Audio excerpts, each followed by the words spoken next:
on the left, we have Boston Logan International Airport, and on the right, we have all these giant multicolored boxes. This is Conley Container Terminal, and these containers are filled with goods from all across the world. Not anything from around Boston that was made overseas. It's very likely that it went right through Conley Container Terminal. So this means that it went right through the habitat of the whales that we're going out to see today. And these container ships are only one of the many very large vessels that go right through this habitat to bring goods to us here in Boston. We've got oil tankers, car carriers, container ships, as I said, cruise ships, and unfortunately with this overlap in the shipping lanes and this habitat, vessel strikes of these whales, specifically for the North Atlantic right whale, has been a huge problem.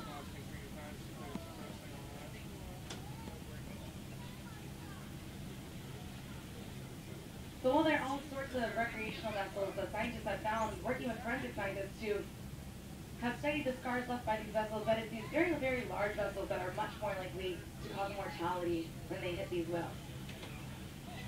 So we're really lucky in Boston because we have a great scientific community, industrial community, and working community that has been able to work together to create some change to better protect those whales as far as vessel strikes go. And I will talk more about that later on in our trip today.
Into the bay, and it's going to be a little bit more of a swell and a rolling motion, so just be careful as you guys move around the boat.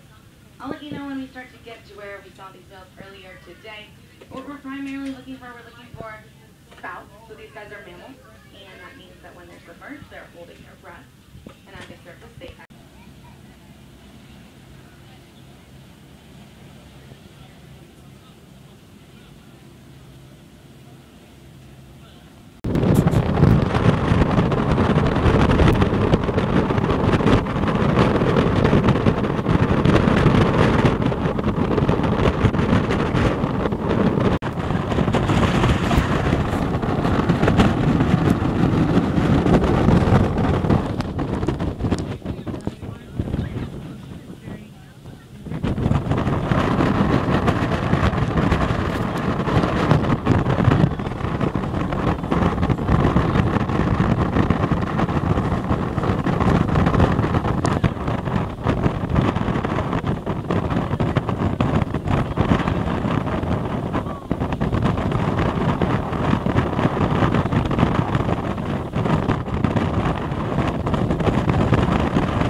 from their mating and calving grounds, which are in low latitude areas here in the North Atlantic, throughout the Caribbean and along the Greater and Lesser Antilles.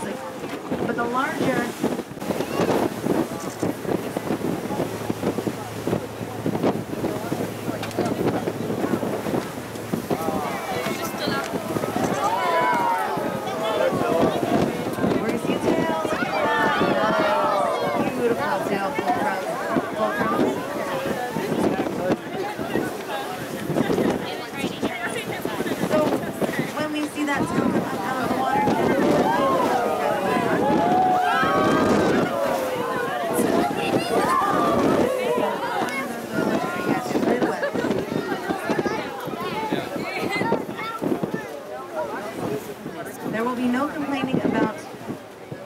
cold, because I know as soon as we get back in Boston it's going to be hot, so enjoy this cold, nice breeze while we're out here.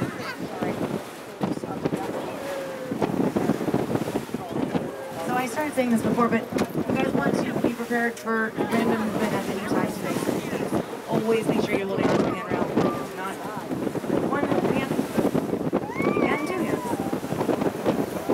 And Captain Billy will do his best to give us a comfortable ride that he can as we wait for these guys to come up. So as they lift their tail out of the water, basically that means that they're going down for a dive. These guys, especially after a few months of feeding, Fulcrum's first seen here in April. She's been fattening up for a few months now. They start to get quite buoyant, having a lot of fat, and so they actually need to lift their tail up out of the water, use the weight of their tail, and gravity push them down for a dive. Now, that fluke, or tail, is really important for a couple reasons. Well, first of all, every single humpback whale has a unique pattern on that tail.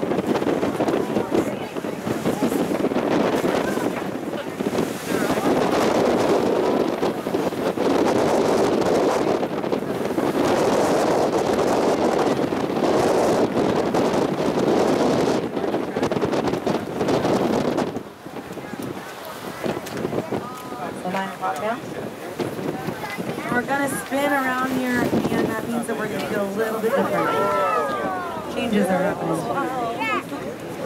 You ready for this? Oh, not quite. I have pushed for a while. So we are going to be spinning around here, guys, so make sure you guys are holding on.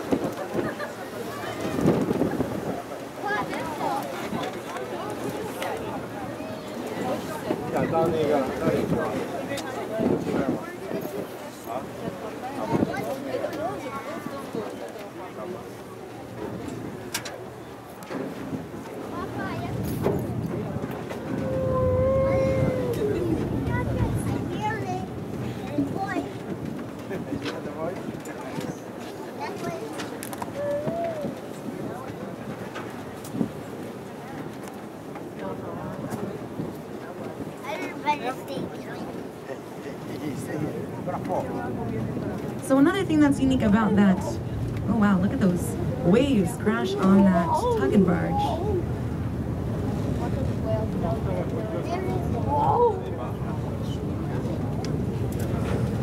Is that that fluke, the ratio between the fluke and the body is very...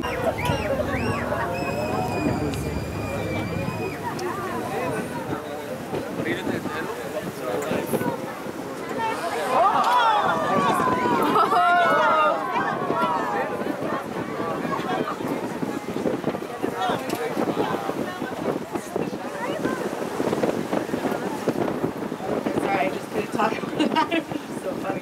All right, people are excited about this. I like that. I'm excited about this too.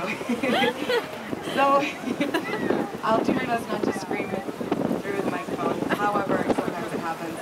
So when you see an animal breach, it really doesn't require that much prep. Basically, traveling horizontally just below the surface, two very powerful flips of that tail. So pump up, pump down, pump up, pump down.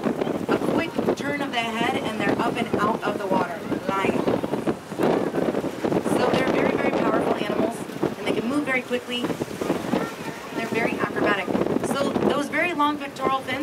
of their sides is also what allows them to be so maneuverable. So those pectoral fins, which you might be able to see a little bit from here, from above the water, here in, I'm sure you guys are all not even get a little splash here. Ready for it? Oh my God. And it's a good idea for outer whale watch, guys. I would definitely highly recommend staying outside. So if you're inside, go outside. Stay outside throughout this, because we're going to be moving around a lot. You might not be feeling so hot if you stay inside. So those pectoral fins, they are about a third of their body length, weighing about a ton each. Now they are white, but they look green because of the phytoplankton in the water, all those plants, those microscopic plants.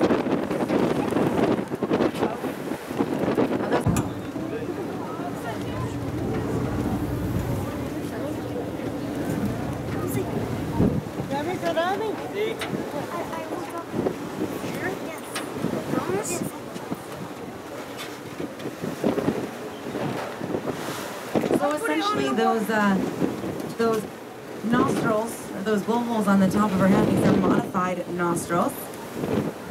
And as she surfaces, she exhales. And it's very, very powerful. And any seawater, especially any seawater that's getting splashed up on top of her, is vaporized and it's shot high up into the air.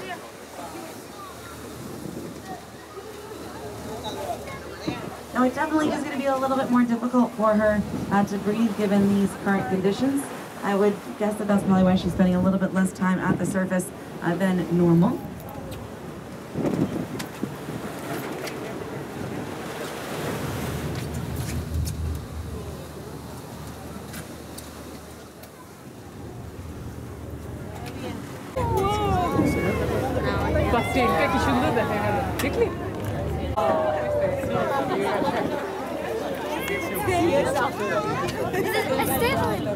Were you getting it? Yes. Did you get it?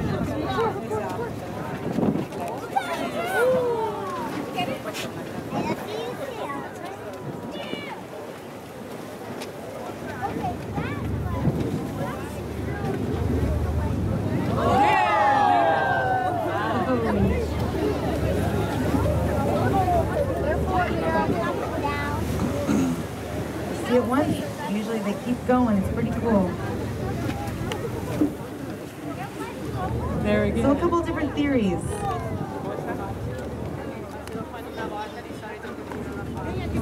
Now you could imagine, it could be for communication. You can imagine with all of the waves hitting the surface, it's probably extra loud and a little bit more difficult to communicate. So potentially these types of percussive behaviors could be used to communicate. It could also be maybe to knock barnacles or parasites that grow on them off their body. So there are these very specific species of barnacle called an acorn barnacle. There she goes again. And these acorn barnacles can grow up to over the size of a golf ball, and they can carry about 1,000 pounds of barnacles on their bodies at one time. Ooh, inverted tail lobbing. Oh, see, this is a natural laxative.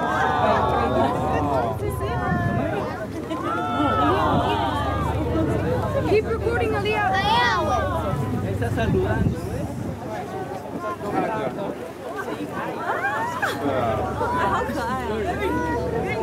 ¿Qué está viendo, mi amor? Wow.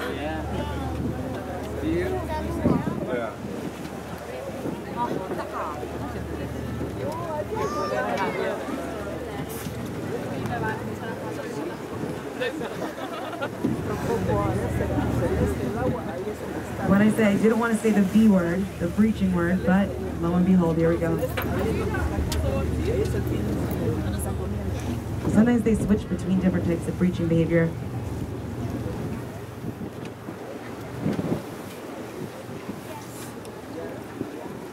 Aaliyah. Yeah. Look over there.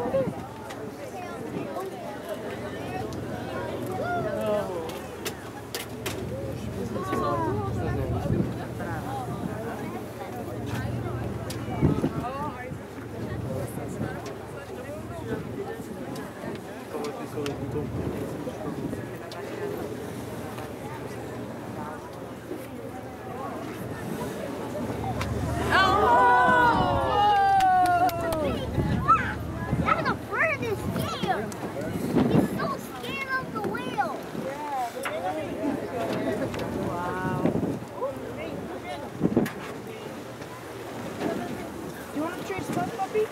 No, puppy. Come here. Come here.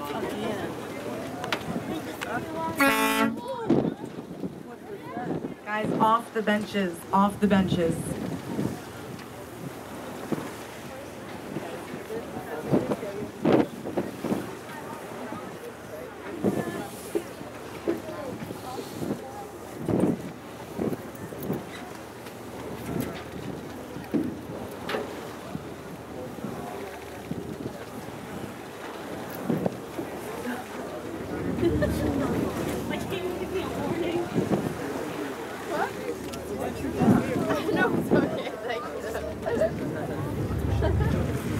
Hold on tight to my phone, please, Aaliyah.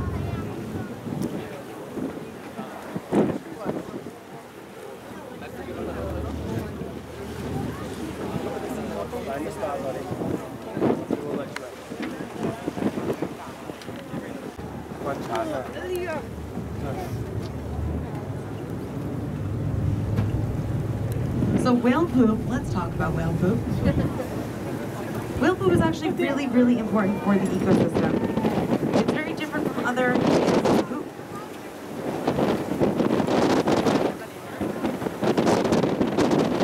Because a lot of the scat in the ocean, that's bad. Aaliyah, that's a dad.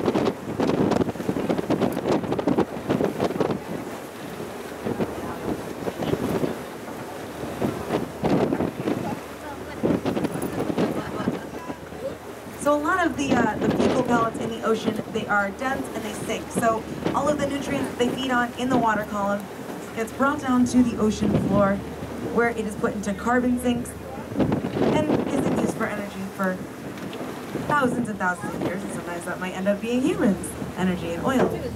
Anyway, that's a totally different topic. Anyway, so for whales, you can think about the amount they feed on, about 2,000 pounds of food a day, and also all of that food is prompted by the nutrients that are brought up to the surface through powerful ocean currents.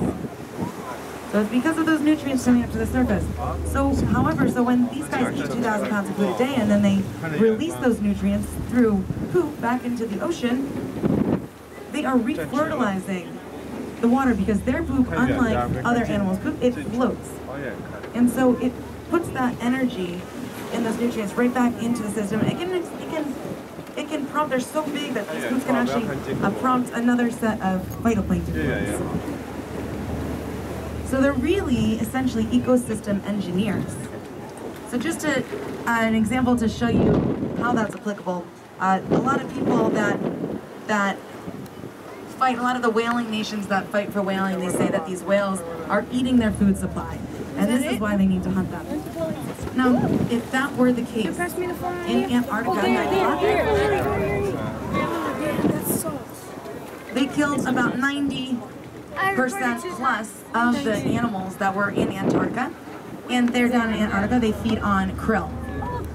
So if that were the way the system worked, if they killed the animals, took the animals out of the system, there should be more krill for those animals, for those humans to hunt. However, having killed about 95% of the population of whales that fed on that krill, they didn't see the krill numbers increase. In fact, they saw them slightly decrease. And we think that is very likely because of the energy that these animals put back into the ecosystem. They are really, really important for our ocean ecosystems. And seeing these numbers having grown over the past few decades since the moratorium on whaling is really a great thing to see.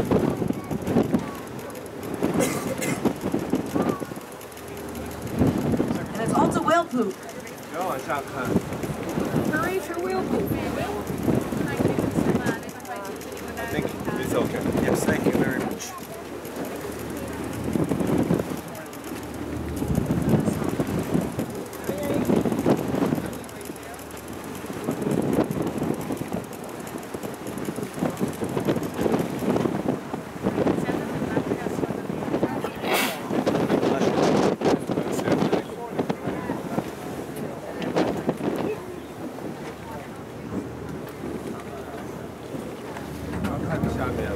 Doing